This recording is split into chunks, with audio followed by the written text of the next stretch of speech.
நோவா இப்போ ஒரு காரியத்திற்காக பல நாளா காத்திருக்கிறார். எதற்காக காத்திருக்கிறார்னா, கர்த்தர் கதவை அடைத்து வைத்திருந்தார். நோவாவுக்கு ஒரு எதிர்பார்ப்பு, இப்ப சீக்கிரமா வடிஞ்சிராதா, கர்த்தர் நம்மளை அடுத்த கட்டத்துக்கு கொண்டு போக மாட்டாரா, எனக்கு முன்னால் பூட்டப்பட்டிருக்கிறது இந்த வாசல் திறக்காதா, நான் காத்திருக்கிற காலம் எனக்கு வராதா அப்படின்ற ஒரு எதிர்பார்ப்போடு கூட நோவா இருக்கிறார். நோவா என்ன பண்றாருன்னா, ஒரு புறாவை எடுத்து அந்த புறாவை வெளியே அனுப்புகிறார். காலையில புறப்பட்டு போன புறா சாயங்காலம் வரும் பொழுது ஒரு செய்தியை கொண்டு வருகிறது.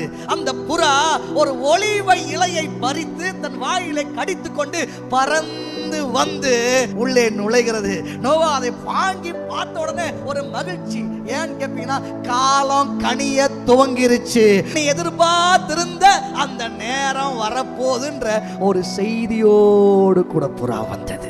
ஒரு தேவனுடைய பிள்ளையாக பல நாட்களாக நான் காத்திருக்கிறேன் பாஸ்டர், இன்றைக்கு செய்ய மாட்டாரா, ஏதாவது நடந்துராதா அப்படின்னு சொல்லி ஒரு எதிர்பார்ப்போடு நான் காத்து கொண்டிருக்கிறேன் அப்படின்னு சொன்னா, சம்பவத்திலிருந்து நான் உன்னை சொல்லும்படி விரும்புகிறேன். தேவன் உங்களுக்காக ஒரு புறா ஒலிவ இலையை கொண்டு வருவது போல கர்த்தர் உங்களுக்கு பரலோகத்தில் இருந்து ஒரு செய்தியை அனுப்புகிறார். ஒரு புது வாழ்க்கை உங்களுக்காக இருக்கிறது.